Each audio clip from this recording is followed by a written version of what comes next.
Salut tout le monde, j'espère que vous allez bien. Allez, on est reparti pour un tirage et je vais utiliser cet oracle-là pour commencer. Je vais m'abstenir, comme vous le savez, de prononcer en anglais parce que je ne parle pas anglais. Merci. Allez, de quoi on va parler?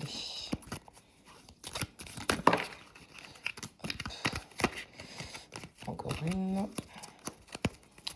Hop.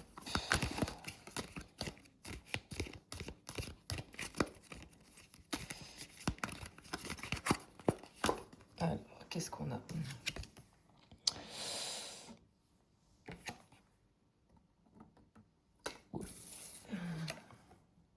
Si ça tient, c'est pas gagné.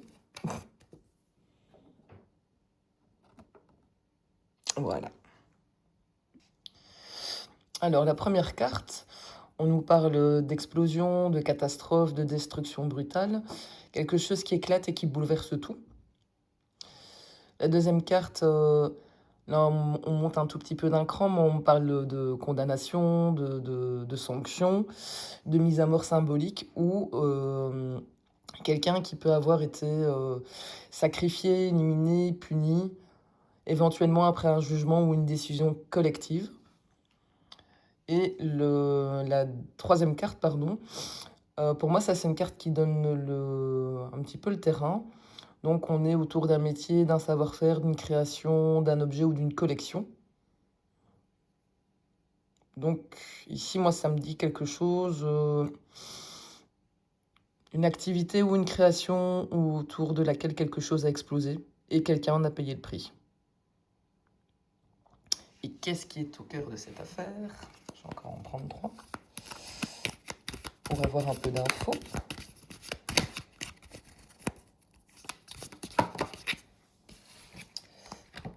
J'en ai 4, je vais les prendre. Alors, on a la carte de la construction. Ça, c'est quoi ici? Ah oui. Ok. Je vais prendre un quatrième chevalet.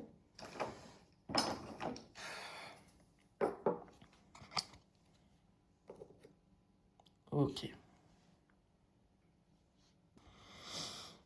Alors, la première carte, bon, bah, ça, c'est autour de tout ce qui est construction, de créer quelque chose de concret. Ça peut parler ici de bâtiments, de maisons, pardon, de projets immobiliers, mais aussi construire une situation ou une structure. La deuxième, ça me parle de soins, de médecine, de traitement, de personnes qui aident ou qui peut prétendre aider. Ici, celle-ci, moi, ça me fait penser à une personne vulnérable, potentiellement avec un passé d'abandon, de maltraitance, de dépossession, voire quelqu'un qu'on a un peu traité comme un objet. Et la carte ici, rebelle, moi, ça me fait penser à quelqu'un qui refuse les règles, qui conteste l'ordre établi et qui agit un peu hors cadre. Alors, je ne sais pas encore ce que c'est que cette affaire, mais j'ai une impression relativement nette. Pardon, moi j'ai l'impression qu'on ne parle pas juste d'argent, mais on pourrait avoir une personne qui a construit quelque chose. Ça peut être une œuvre, une carrière, un patrimoine, alors qu'elle venait d'un contexte extrêmement difficile. Et puis, il y a un événement qui est venu tout faire exploser. On ne sait pas encore lequel.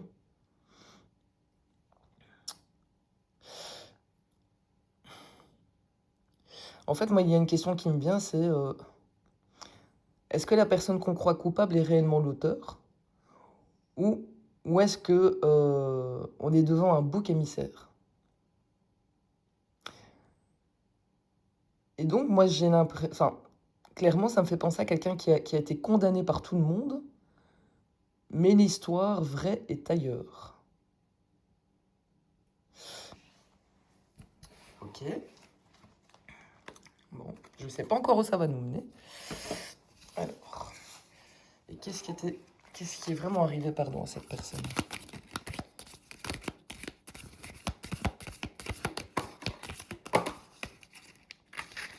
Alors, groupe living. Ça me parle plutôt de la communauté. Ok. Ok. Oula.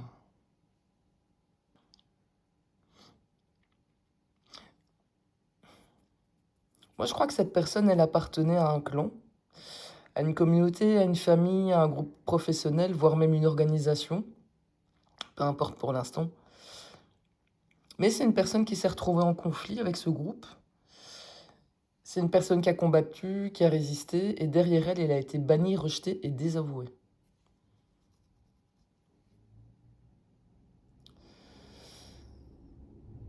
Avec la carte rebelle, c'était peut-être pas quelqu'un qui était rebelle par nature, mais elle a peut-être refusé quelque chose que le clan voulait lui imposer. On a quand même 2 fois l'idée d'une sanction extrême, hein, ici. D'abord condamné et maintenant exilé. Et donc ça commence à sentir le mécanisme, tu ne te conformes pas, tu deviens l'ennemi, on t'éjecte.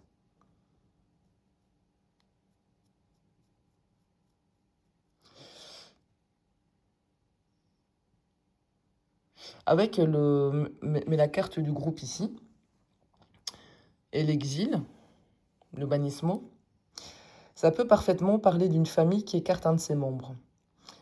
Alors, on ne sait pas encore pourquoi, mais on va aller creuser. Pourquoi est-ce que cette personne a été écartée du groupe? Je vais prendre 3 cartes, et puis je vais passer à un autre jeu.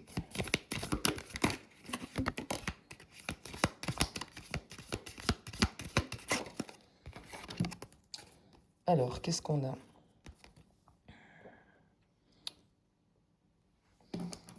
On a la carte militaire.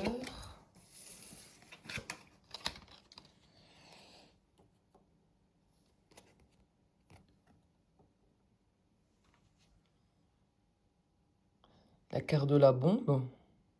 On en a parlé au début.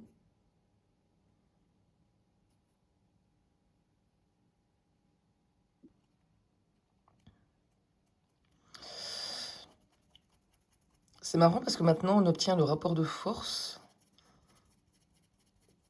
la catastrophe, la réussite, la richesse et la compétition. Et donc je ne suis plus certaine que cette personne, elle ait simplement été victime d'un clan. Mais il pourrait y avoir une lutte pour une position ou une réussite. Quelqu'un qui dérange parce qu'il réussit, qui possède quelque chose ou menace la place de quelqu'un d'autre. Et donc ici, le matériel, ça commence à entrer tout doucement dans l'histoire. Mais seulement maintenant. Pourquoi? Donc on avait quelque chose qui arrive brutalement, sauf qu'ici, ça change complètement la distribution des cartes.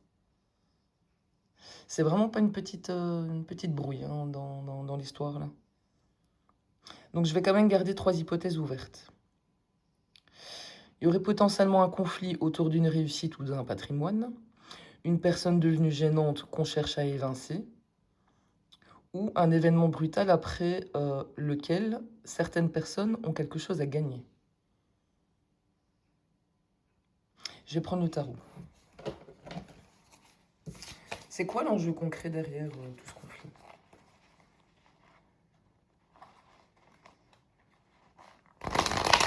Décidément, en ce moment, j'ai l'impression que on n'a que ça. Hein. Conflit, conflit, conflit. Comme je le disais, je sais plus quand. Moi, on me donne des messages, je les passe.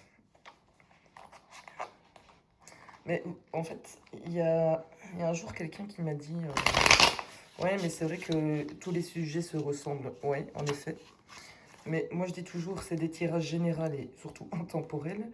Et parfois, en fait, on fait passer plusieurs fois le message parce qu'il y a des gens qui captent pas tout de suite, tout de suite. Vous voyez? Allez, l'enjeu concret derrière ce conflit. On a la carte du chariot. On a le 2 de bâton. Je vais en prendre une autre. Et on a un cavalier de coupe. Attends, je vais redresser un peu ma caméra parce qu'elle se casse déjà la figure.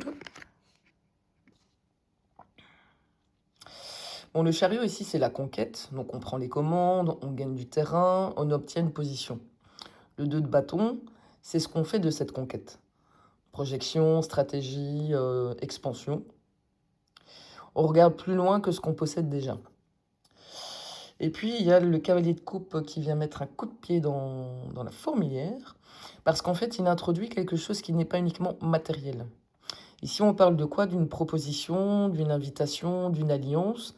Il y a quelqu'un qui vient offrir quelque chose ou chercher à séduire et à convaincre. Et donc, je veux aller quelque part pour développer quelque chose, j'élabore ma stratégie, et une proposition ou une personne devient le moyen d'y parvenir. Ce qui nous ramène tout à l'heure aux cartes du professionnel, du constructeur. Et donc, il y a quelqu'un qui a un projet ambitieux, qui veut le construire ou le développer, et cherche l'alliance ou l'opportunité qui va lui permettre de passer au niveau supérieur.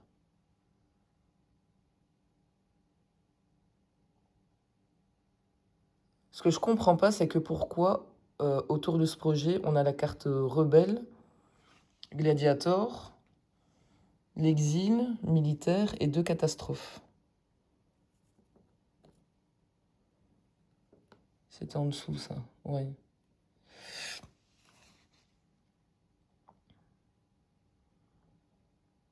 Il y a un projet, une ambition qui a déclenché une guerre entre plusieurs personnes. Maintenant, je vais aller voir ce que ce cavalier de coupe propose. Est-ce que c'est une proposition professionnelle, une association, une relation?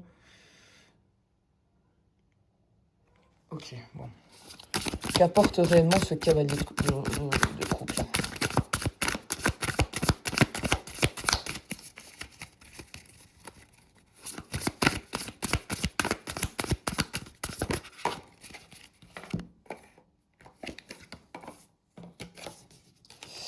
Il apporte le jugement.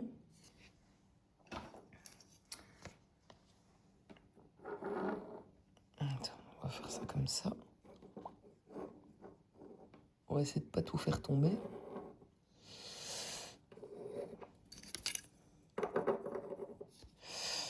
Il apporte le jugement et l'as d'épée.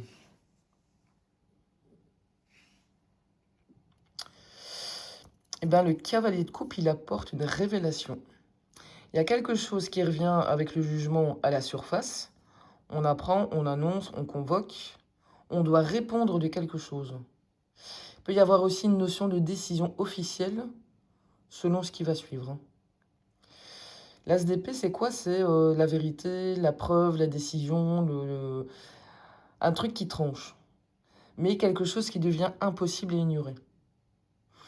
Et donc, notre cavalier de coupe pourrait être le messager, celui qui arrive avec une information, une proposition ou un document qui va provoquer un avant et un après. Et ça rend le chariot et le 2 de bâton beaucoup plus intéressant. Quelqu'un avait une trajectoire, un plan, une ambition, et puis il y a une information qui arrive, et ça redistribue complètement les cartes.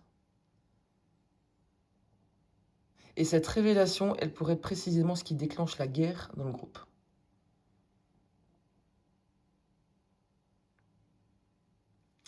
On va aller voir ce que c'est, hein, parce que... Alors, quelle vérité révèle l'as d'épée?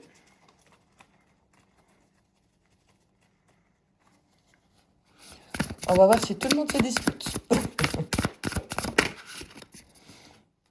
Un 9 de bâton.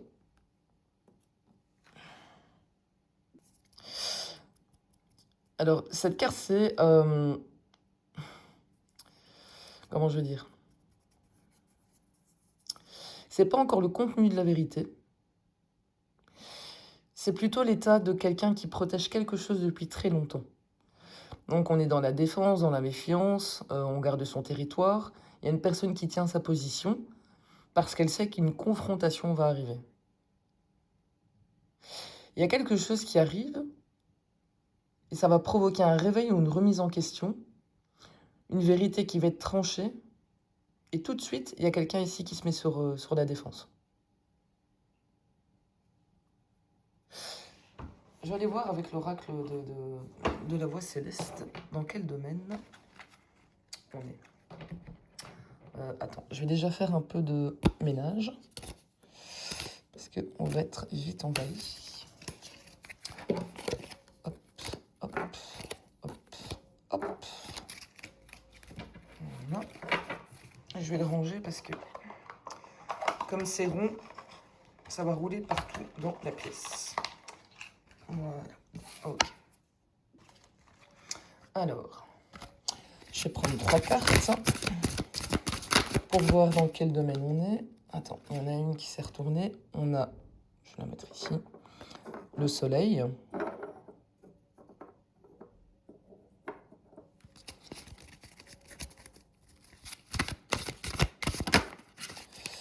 On a la maison 7.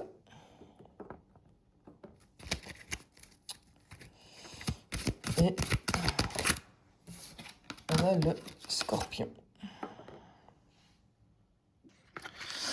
Alors, la maison 7, ça, c'est tout ce qui est lien contractuel.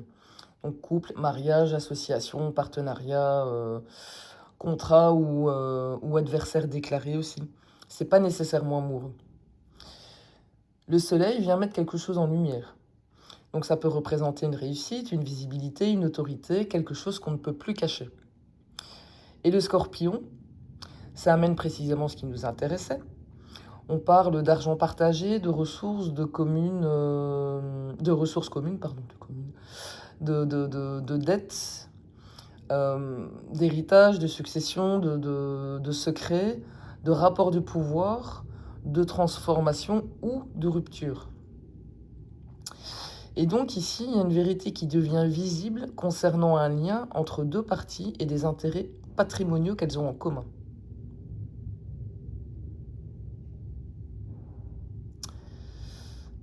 Et le scorpion, c'est justement l'un des marqueurs astrologiques classiques des héritages, mais aussi des ressources.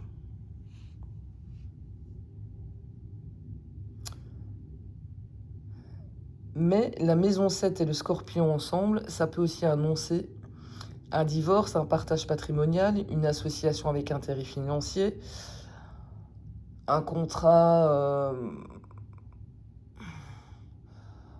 dans lequel quelque chose a été dissimulé. Et la nature exacte du lien entre les personnes concernées. Pourquoi elles se disputent ?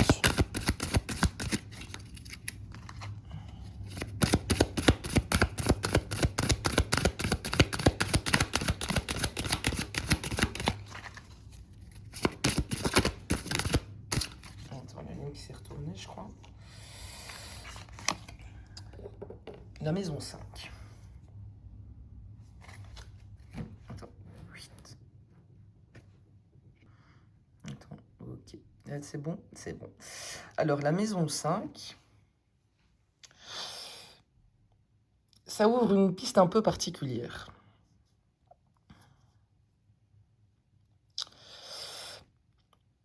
Notamment les enfants, la descendance, ce qu'on crée et ce qu'on transmet. Mais ça peut aussi parler de création, de projet, de plaisir, de prise de risque et voire même de spéculation. Ce qu'on avait juste avant avec Soleil, Maison 7, Scorpion, on est sur une piste familiale patrimoniale. Et donc, il y a un lien, possiblement, entre plusieurs parties, des ressources ou même des intérêts partagés, cachés. Et maintenant, on a la descendance. Et donc, ça pourrait commencer à raconter un conflit dans lequel la place ou les droits d'un enfant ou d'une descendance deviennent centraux. Et rétrospectivement, qu'est-ce qu'on avait? Quelqu'un appartenant, pardon, au clan qui est écarté. Et on avait déjà cette notion d'enfant et de vulnérabilité, hein, tantôt. Et qu'est-ce qui est réellement en jeu autour de cette maison 5? Ça sent quand même le truc de l'héritage. J'en ai deux. Hop, hop, hop, hop, hop. Ah! Attends, j'aille les chercher. On a la Vierge et on a le nœud lunaire nord. Ici, la Vierge, ça parle de mise en ordre, de vérification, de documents, de comptes, d'obligations, de travail minutieux. Ça, c'est le signe qui regarde ce qui est écrit en tout petit et qui remarque que quelque chose ne colle pas. Mais ça peut aussi parler de service, de devoir envers quelqu'un. Le nœud nord, lui, il indique que quelque chose doit évoluer vers une nouvelle situation. Et donc, avec cette maison 5 juste avant,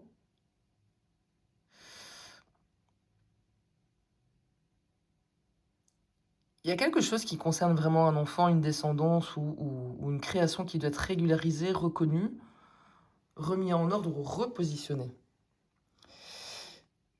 Mais on avait le jugement là tantôt, que ce qui arrive, c'est peut-être pas seulement on découvre un secret, mais ça pourrait être une information ou un document qui oblige à revoir la place de quelqu'un. Et ce qui expliquerait le 9 de bâton de tantôt, que quelqu'un défende bec et ongle la situation existante. Et qu'est-ce qui doit être remis ou régularisé?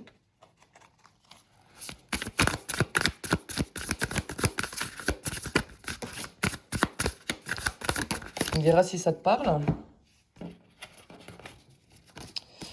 Alors, on a un 5 de coupe, on a un roi de denier. Hop là.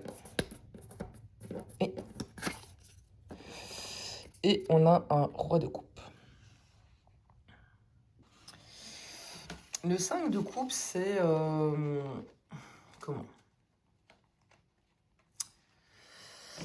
Il pose une perte, un regret, quelque chose qui a laissé un manque. Donc il y a eu un avant et un après, on en a parlé tantôt, et tout n'a pas été réparé. Le roi de denier, lui, il touche clairement au matériel, au patrimoine, à l'argent, à la propriété, à la sécurité financière, aux personnes qui détiennent qui détiennent plutôt, ou qui administrent les ressources.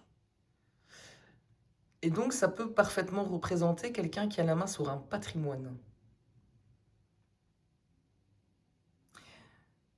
Mais il y a un deuxième personnage ici qui apparaît, c'est notre roi de coupe.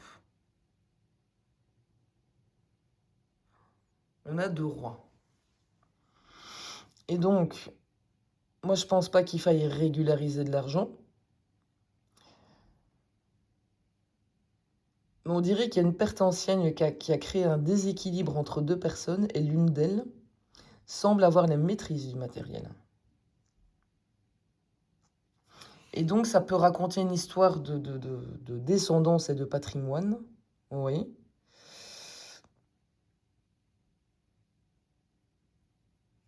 Mais est-ce que ce sont deux hommes d'une même famille, deux héritiers, père-fils, deux branches, conjoints contre descendants? Ça peut être aussi deux facettes d'une même personne. Mais pour l'instant, on va se dire qu'il y a deux personnes, ok?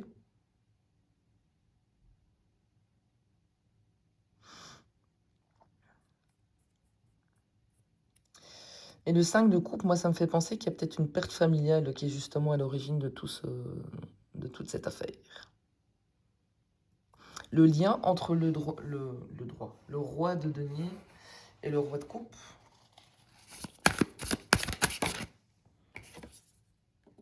Le monde.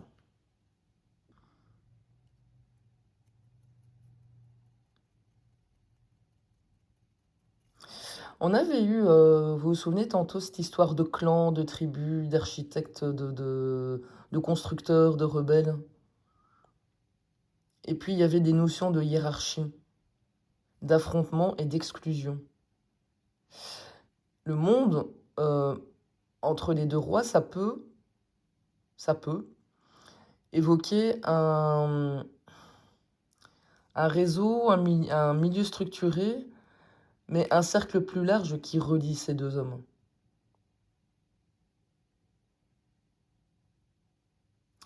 En fait, plus clairement, ces deux hommes appartiennent au même univers.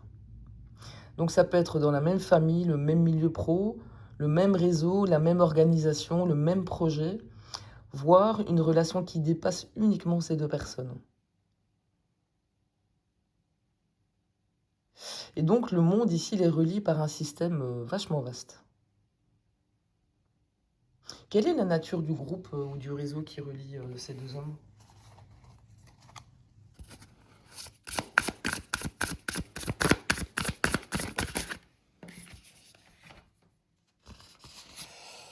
J'ai le chariot, je vais le mettre ici, et la reine d'épée.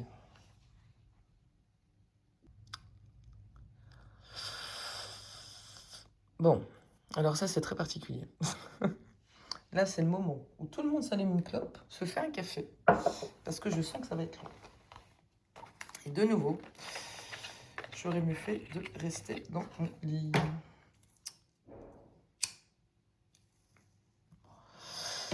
Alors,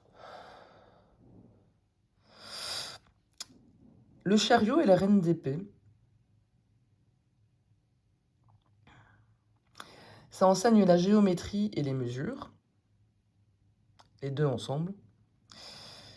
C'est lié à l'intelligence et ça peut transformer un individu en oiseau, comme le dit la carte. Ok. Alors, c'est là où ça se complique. C'est que symboliquement, c'est très initiatique. La géométrie, la mesure, l'enseignement, la transformation et le groupe structuré, avec constructeur, architecte sorti tout au début.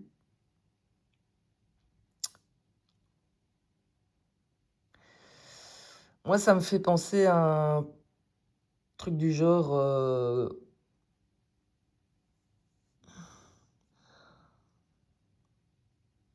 franc-mac.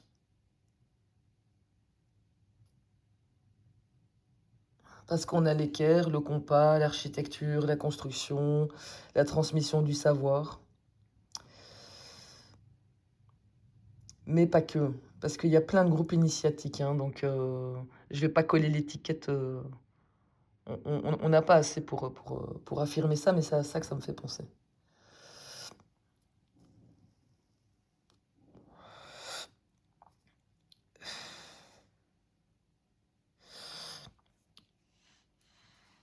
Moi, je dirais que c'est quand même un milieu où on progresse pour atteindre une maîtrise, une connaissance, une discipline et l'acquisition d'un savoir. La reine, elle transmet et détient la connaissance, et le chariot, il avance, il franchit des étapes et il conquiert une position. Donc ça peut être une société initiatique, mais pas que. Ça peut être un ordre, une institution, une corporation professionnelle, un milieu intellectuel comment très codifié ou un réseau dans lequel on progresse par degrés.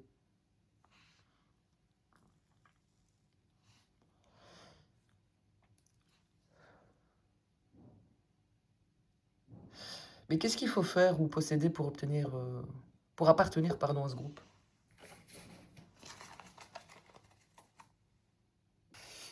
Donc, qu'est-ce qu'il faut faire ou posséder pour appartenir à ce groupe? Un 3 de bâton et un 7 d'épée. Et la véritable nature de ce groupe.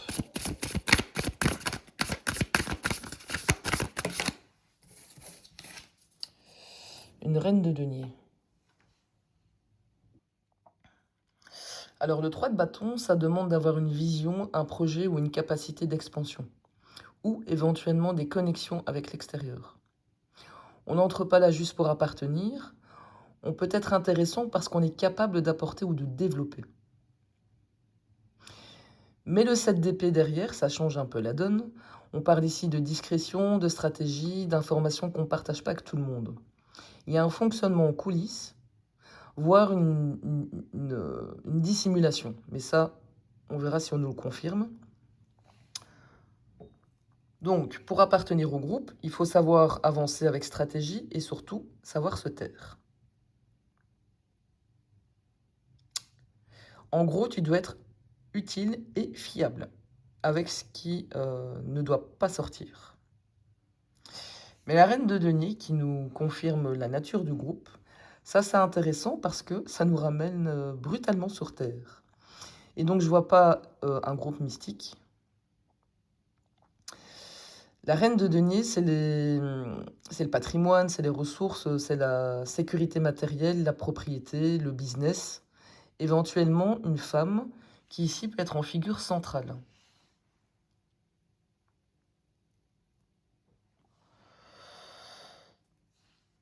Qu'est-ce que c'est que ce truc? On a quand même une sacrée accumulation autour de la construction, de la réussite, de la richesse et de la gestion matérielle, hein. Mais il y a cette notion de clan.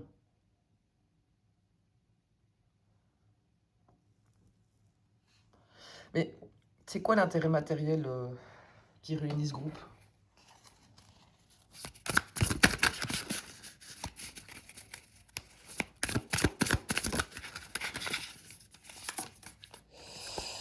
Le 2 d'épée. Donc au départ, on a quelqu'un qui appartient à un collectif, qui entre en confrontation avec lui et puis qui se retrouve banni.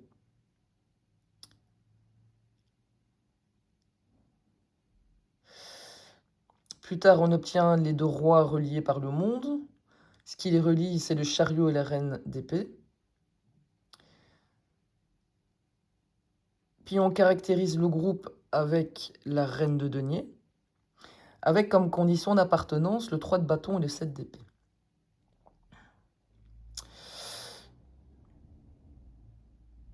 Et donc, pour moi, l'hypothèse la plus cohérente, c'est que le clan et le groupe puissent être la même structure ou au minimum deux cercles qui se chevauchent.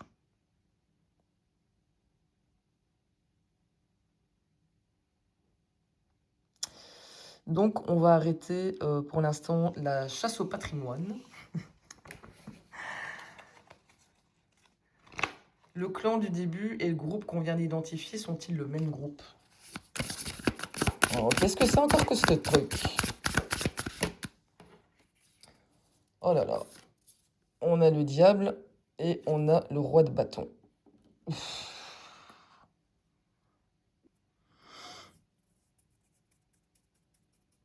Alors ça nous donne le mécanisme qui pourrait relier les deux groupes. Le diable, dans cette position ici, ça parle de dépendance, d'intérêt, d'emprise, de pouvoir, de pacte, de lien dont il est très difficile de sortir. Et le roi de bâton, c'est une personnalité dominante. C'est celui qui impulse, qui fédère, qui dirige, qui impose sa volonté ou qui possède suffisamment de charisme et d'autorité pour entraîner les autres. Donc là, je vais faire une correction importante. Le clan et le groupe ne sont peut-être pas identiques, mais ça pourrait être relié par un seul homme.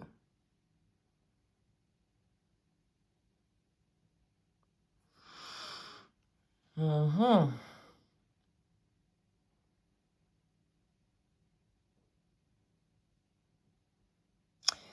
Moi, ça m'explique quand même ce 2 de denier parce qu'il existe peut-être des intérêts contradictoires qu'on préfère maintenir sous silence. Et ce roi de bâton par rapport à la personne qui a été exilée, c'est qui? C'est quoi? On peut tout avoir, hein. Ça peut être pro, ça peut être familial, ça peut être relationnel, ça peut être institutionnel. Non, il y a trop de cartes.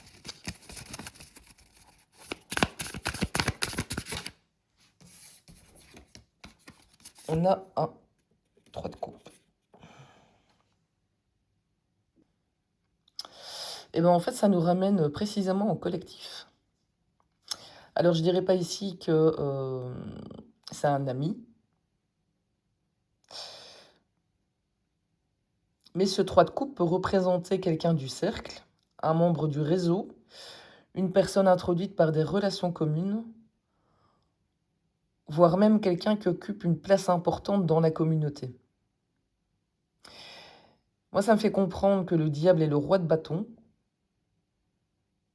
enfin la connexion plutôt diable-roi de bâton. Le roi de bâton, ça pourrait être celui autour duquel les relations se fédèrent. Pas nécessairement un chef officiel, mais celui qui possède le réseau, le charisme ou l'influence sociale qui permet de relier les gens. Et donc notre personne exilée, elle aurait pu faire partie de ce cercle par l'intermédiaire de cet homme. Mais pourquoi est-ce que cette personne elle s'est retournée contre le groupe?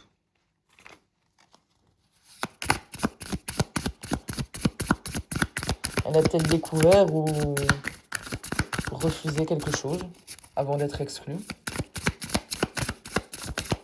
Donc pourquoi cette personne s'est retournée contre le groupe?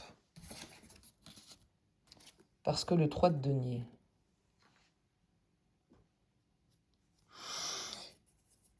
Bon, ici, on a une carte qui parle de dignité, de faveur, d'amis et d'ennemis, de serviteurs loyaux, d'une capacité à révéler le passé, le présent et l'avenir.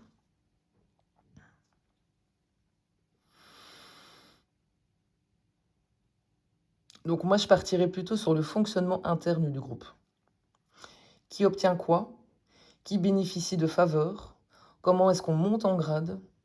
Et à qui on doit sa position? Et surtout, comment fonctionne la loyauté?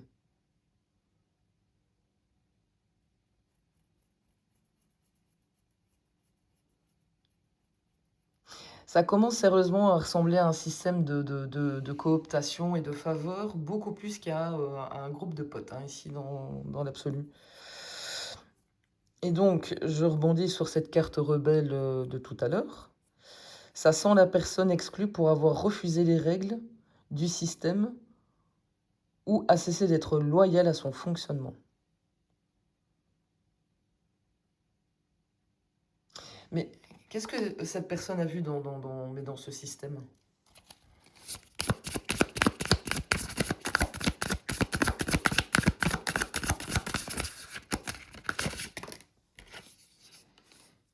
Le cavalier d'épée.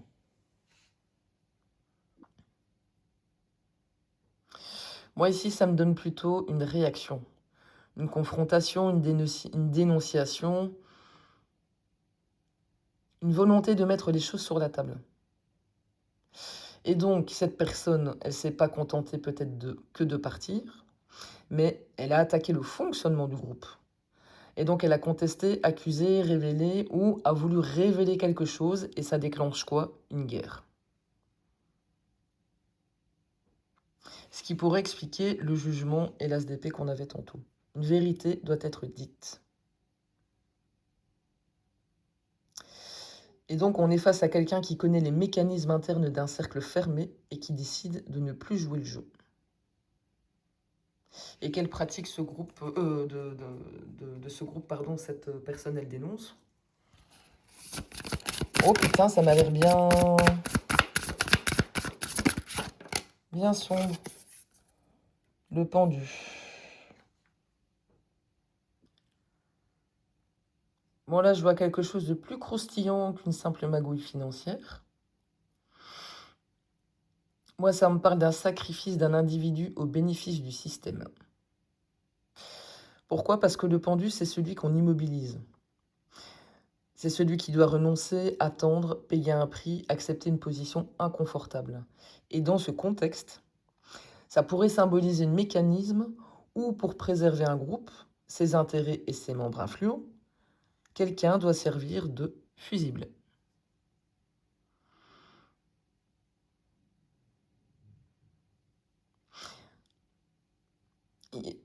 Enfin, je trouve que ça fait un énorme écho hein, avec tout à l'heure. Donc, puisqu'on savait que cette personne avait déjà été condamnée, maltraitée, bannie, le pendu vient quand même dire que quand quelqu'un devient gênant, eh bien, qu'est-ce qui se passe? Le collectif peut le sacrifier.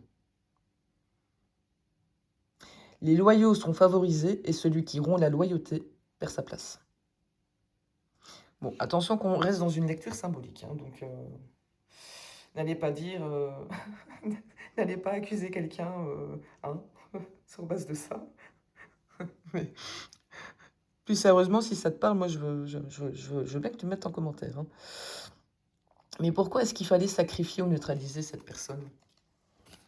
Elle menaçait quoi exactement?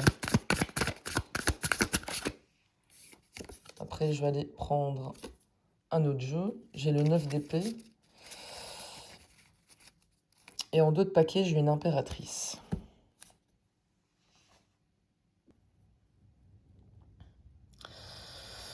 Alors, ça répond pas par l'argent ou un patrimoine, mais ça répond par la peur. Cette personne menace quelque chose qui provoque une énorme inquiétude. Ce qu'elle sait, ce qu'elle pourrait dire, les conséquences de sa prise de parole, ça pourrait vraiment montrer s'il parle ou si elle parle, on a un problème. Et derrière l'impératrice, là, je vais garder deux possibilités ouvertes. Soit on a une femme qui est au cœur de ce groupe et qui cherche à protéger, soit cette impératrice représente ce qui produit de la valeur. C'est quoi? De la création, de l'abondance, de la position, de la ressource, quelque chose qui nourrit tout le système. On avait déjà eu une reine de denier, hein, tantôt. Et maintenant, une impératrice cachée derrière le 9 d'épée. Il y a une énergie féminine importante dans cette histoire.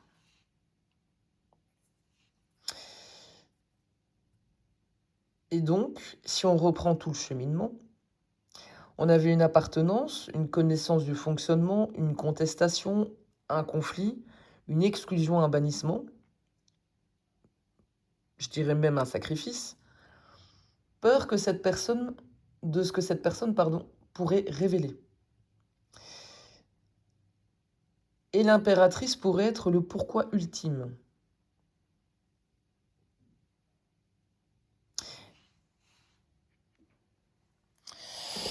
Et donc, je vais quand même prendre une dernière carte avant de passer à l'oracle. Que représente cette impératrice dans cette affaire?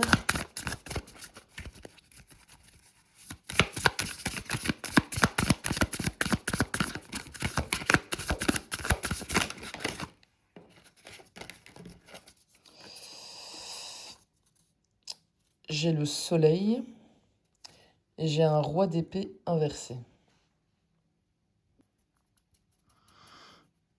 On a déjà eu le soleil hein, tout à l'heure, il était ici. Je vais le mettre là. C'est ce qui devient visible. C'est pour ça qu'on l'avait au début. Il y a une mise en lumière, une vérité exposée. Ça peut aussi renforcer la dimension enfant-descendance qu'on avait déjà eue hein, avec la maison 5. Le roi d'épée, c'est une figure d'autorité qui utilise très mal son pouvoir. On parle de décision injuste, de vérité déformée, quelqu'un qui contrôle le récit ou qui exerce son autorité de manière problématique. Et donc l'impératrice pourrait être une femme où ce qu'elle représente, ce qu'elle transmet, ce qu'elle crée, dont la vérité menace directement la position d'un homme de pouvoir.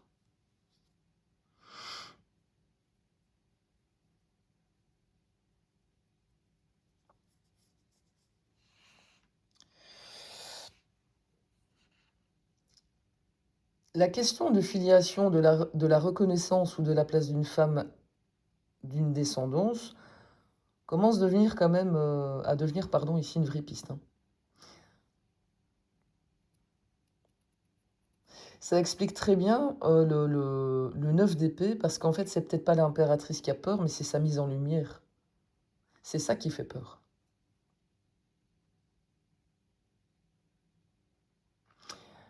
Ok.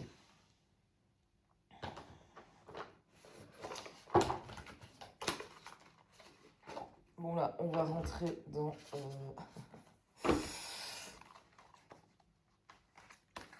le trash parce que je vais utiliser l'oracle du paradis et de l'enfer. Il parle toujours très bien. Hein.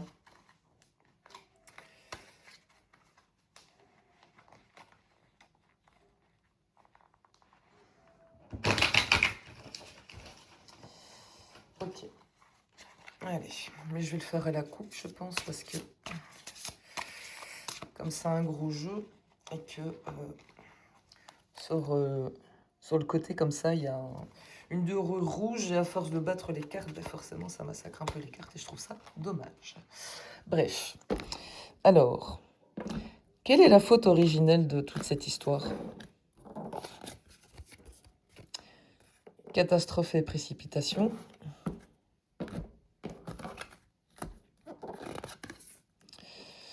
Fausse promesse. Je le prends volontairement dans ce sens-là, hein, pour ceux qui... Guerre et violence. Bon, ici, on a presque une chaîne causale. Hein. Il y a quelque chose qui dérape ou qui est précipité. Il y a une décision qui est prise dans l'urgence, sous pression, parce qu'une situation menace de s'effondrer. Et pour gérer cette crise, il y a quelqu'un qui a fait une promesse qui n'est pas tenue ou qui n'avait peut-être jamais vocation à l'être. Et cette rupture déclenche quoi? L'affrontement. Ce qui colle avec l'exil du début.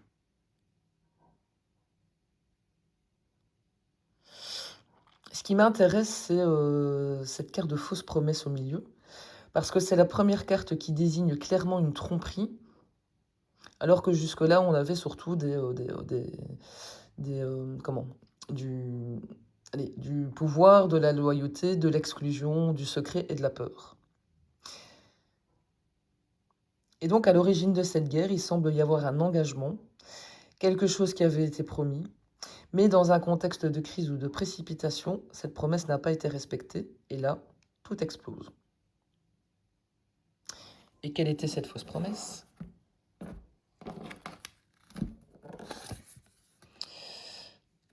L'esclavage et servitude, et la critique. Moi, je le vois comme une promesse qui impliquait en réalité une forme de soumission ou d'obligation. On te promet quelque chose, mais le prix réel est que tu restes dépendant, loyal, disponible et que tu serves les intérêts du système ou du groupe et que tu ne sortes pas du rang. Et ça rejoint exactement ce qu'on avait au début, rebelle, exilé. On promet quelque chose, cette promesse crée un masque ou une dépendance, la personne comprend le mécanisme, elle critique, elle confronte, elle dégage.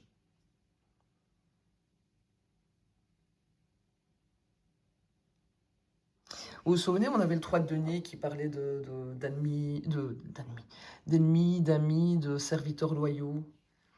Mais les faveurs, en fait, elles pourraient être conditionnées à la loyauté.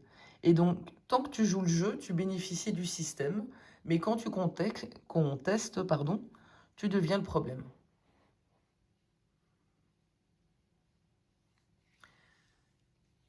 Ce qui nous ramène à la discrétion et le silence, et la stratégie. Mais il reste quand même une grosse question, c'est qu'est-ce qu'on lui avait promis? En échange de sa loyauté et de sa servitude. Qu'est-ce qu'on lui avait promis?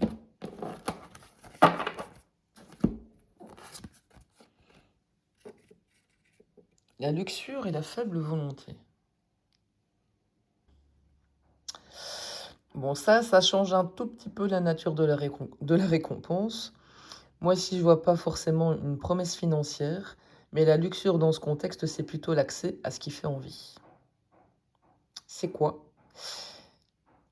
Les plaisirs, les privilèges, le pouvoir de séduction, le statut enviable, satisfaction des désirs, éventuellement du charnel, si on vient nous le confirmer après.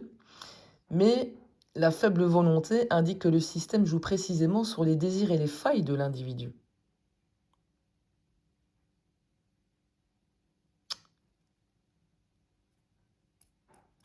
Donc en gros, la fausse promesse, c'est pas vraiment tu vas recevoir quelque chose, c'est tu restes avec nous, sois loyal, et tu auras accès à tout ce que tu désires. Et là, la servitude, elle devient intéressante. Parce que le privilège apparent devient le moyen de maintenir quelqu'un attaché au groupe.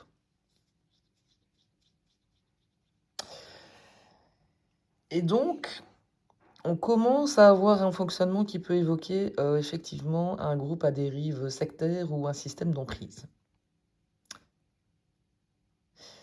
Mais je garderai ça sous forme d'évocation, hein. Les cartes, ça permet évidemment pas d'identifier une organisation réelle, mais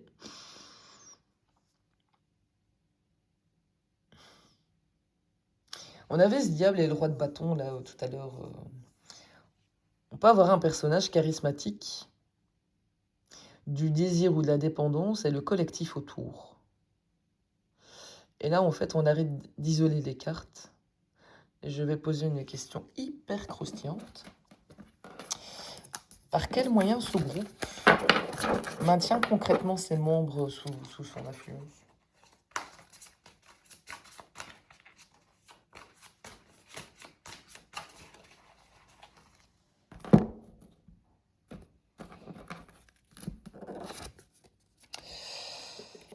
Par la cruauté.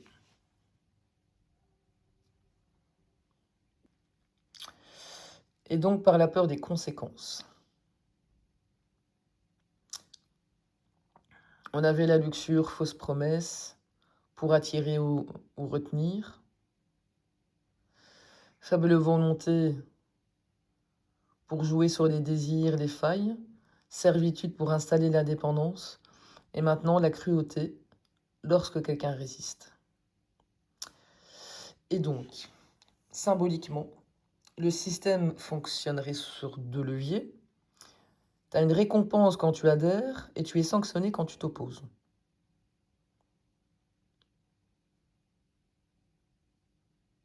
Celui qui critique, on avait la carte de là. Il perd pas simplement les avantages du groupe. En fait, il peut être discrédité, rejeté, puni ou banni. Voire symboliquement exécuté par le collectif. Symboliquement, hein. Et là, notre pendu prend tout son sens. Et donc, ça ressemble effectivement à une dynamique d'emprise de groupe plutôt qu'à une arnaque sur l'héritage de départ.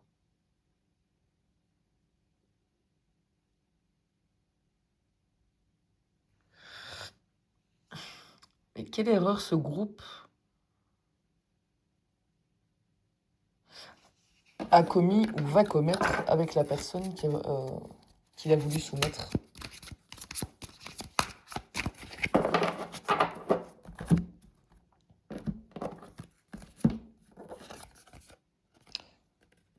Le faux témoignage. Vous vous souvenez tantôt quand j'ai parlé de fusibles? Faux témoignage, ça peut être quelque chose qui a déjà eu lieu et qui explique justement pourquoi on cherche maintenant un fusible. On a eu ce motif-là très très tôt, hein, avant de comprendre l'histoire. On avait dit, avec la carte de l'exil, donc du bannissement, qu'on pouvait être devant un bouc émissaire. Et donc, possiblement, on aurait quelqu'un qui a témoigné, accusé ou présenté une version des faits qui n'était pas vraie. Et cette manœuvre devait probablement protéger le groupe, un de ses membres ou ses intérêts. Sauf que ça n'a pas produit l'effet attendu.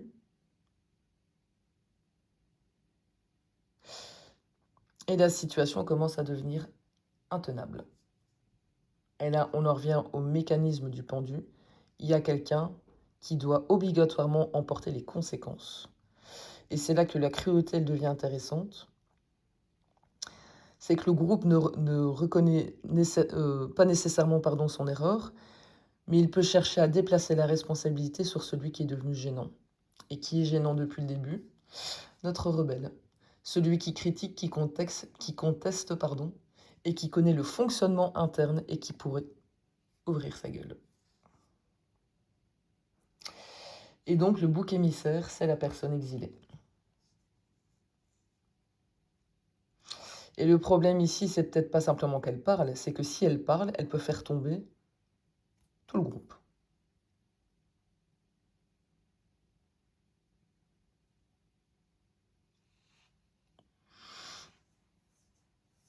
Et donc, on a eu 2 fois le soleil. Ce qui était maintenu dans l'ombre devient visible.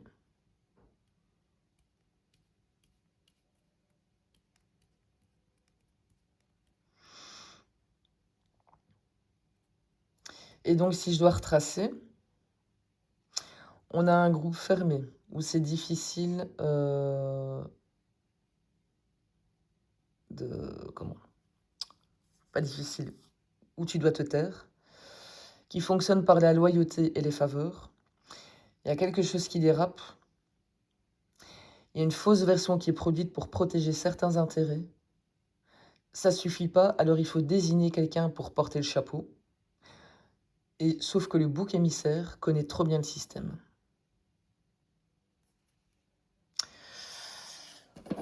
Oh, qu'est-ce que c'est que ce...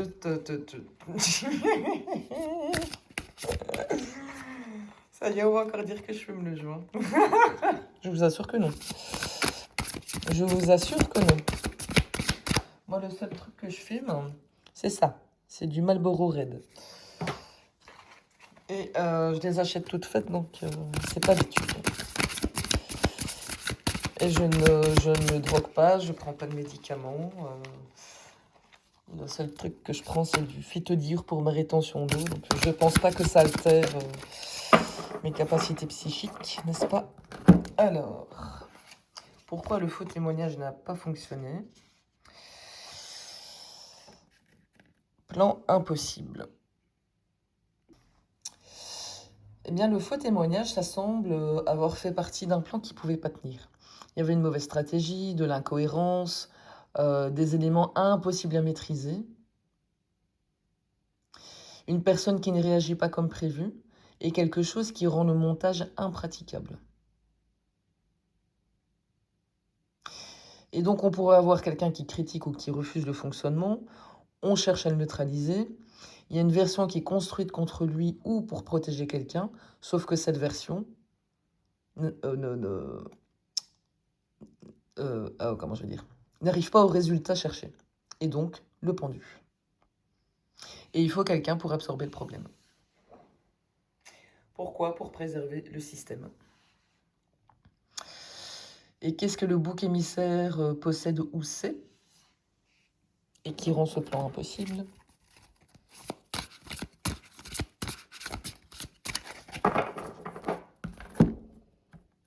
C'est ouf comme histoire, hein? Voyage malheureux.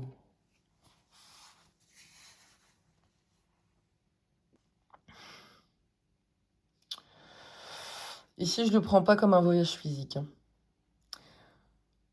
Ça peut symboliser un déplacement qui tourne mal, une fuite, une tentative d'éloignement, quelqu'un qu'on envoie quelque part ou qu'on cherche à faire sortir du jeu, avec la carte de l'exil et du bannissement. Et donc peut-être que j'ai mal formulé la réponse, c'est pas nécessairement ce qu'il possède, mais la carte pourrait dire ce qu'il sait sur un événement précis. Un déplacement, un départ, une éviction ou quelque chose qui s'est produit pendant, après. On rentre un peu dans un thriller là, non? Donc il y a une version qui aurait été construite autour d'un événement ou d'un déplacement, mais il y a quelqu'un qui sait réellement ce qui s'est passé. Et si notre bouc émissaire y parle, la version ne tient plus.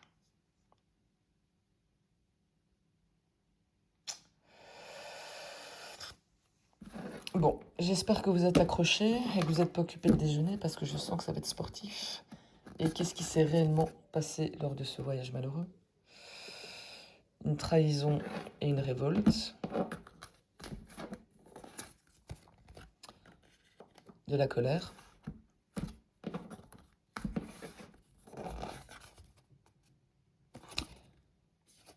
Désir de savoir. Je vais la prendre à l'endroit parce qu'elle était comme ça dans le jeu. Ici, avec cette dernière carte de désir et savoir qui est piochée à l'endroit, c'est pas juste une histoire de colère qui dégénère, mais c'est quelqu'un qui cherche à comprendre ce qui s'est réellement passé.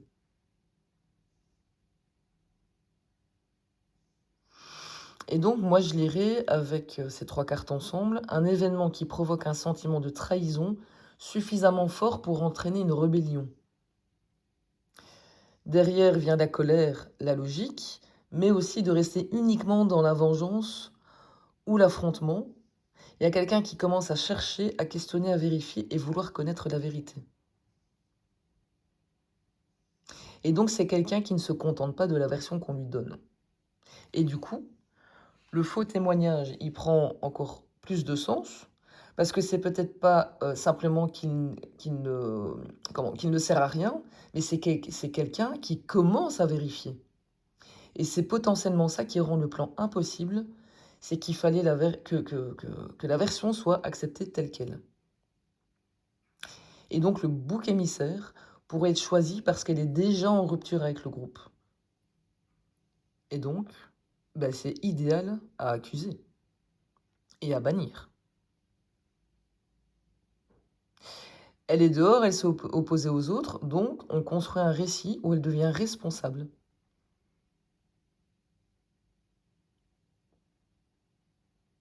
Sauf que c'est précisément la personne qui cherche à savoir. Et là, oh putain, c'est un mauvais casting. Ça, c'est un mauvais casting, les gars. Et donc, qu'est-ce que cette personne va découvrir en cherchant la vérité ?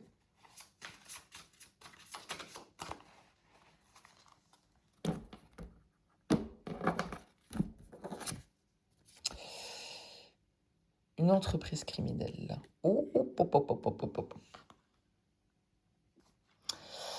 Mais alors, cette carte-là, elle est énorme parce que ça reconnecte tous les morceaux qu'on a volontairement laissés ouverts.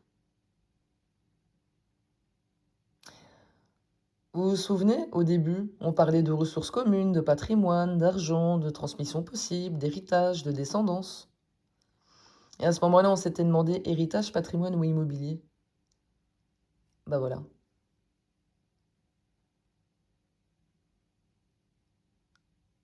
Et donc, ça pourrait être beaucoup plus large qu'une arnaque à l'héritage. On est dans un système organisé autour d'intérêts patrimoniaux matériels, dont quelqu'un découvre que les pratiques sont frauduleuses ou criminelles. Et ça expliquerait enfin pourquoi il fallait un bouc émissaire. Si le plan échoue, il y a quelqu'un qui doit porter la responsabilité pour protéger ce système et tous ceux qui en bénéficient.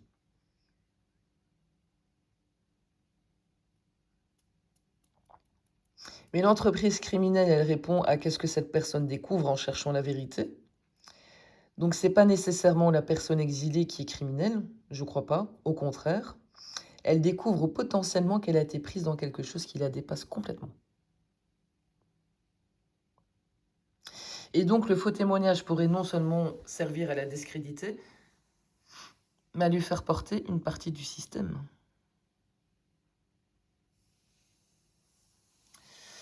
Et quel est l'enjeu financier ou patrimonial de cette entreprise criminelle ? Après, je vais passer, je crois, à l'oracle des miroirs. Le vol et la destruction. Je vais prendre 3 cartes. Vivre de son intelligence et de gains illicites. Et l'ego et la haine. Et en d'autres paquets, j'ai quoi ?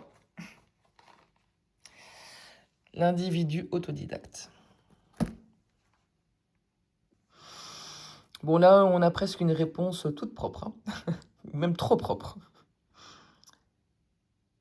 Le vol, la destruction, vivre de son intelligence et de gains illicites, égo, haine et individu. Autodidacte en d'autres paquets. On n'est plus simplement dans un groupe qui protège ses intérêts, mais les cartes, ça raconte plutôt une captation. Il y a quelque chose qui est pris, détourné ou détruit, et quelqu'un en tire un bénéfice par un système suffisamment élaboré que pour produire des gains illicites.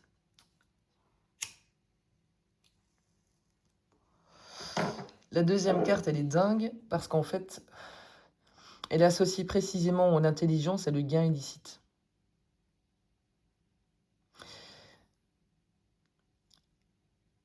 Ce qui rejoint la stratégie, la dissimulation et la capacité à manœuvrer précédemment. L'ego et la haine, c'est peut-être pas comment dire? Le moteur n'est peut-être pas uniquement financier, en fait. Il peut y avoir une volonté de s'enrichir et de nuire et d'évincer quelqu'un. Ça expliquerait pourquoi l'affaire, elle devient aussi personnelle. Si c'était uniquement du pognon, pourquoi cette violence contre une personne? Mais parce qu'en fait, elle devient à la fois un obstacle et un ennemi. Et l'individu autodidacte en dos de paquet, moi, ça me fait un peu tiquer parce que malgré tout, ce collectif, il pourrait y avoir un cerveau individuel derrière le montage. Quelqu'un qui a appris à fonctionner seul, qui maîtrise son propre système et qui n'est peut-être pas dépendant du groupe, mais intellectuellement. Et donc le groupe peut servir du réseau, de protection ou de relais, sans être nécessairement l'architecte du plan. Vous vous souvenez de cette fameuse carte constructeur et architecte du début?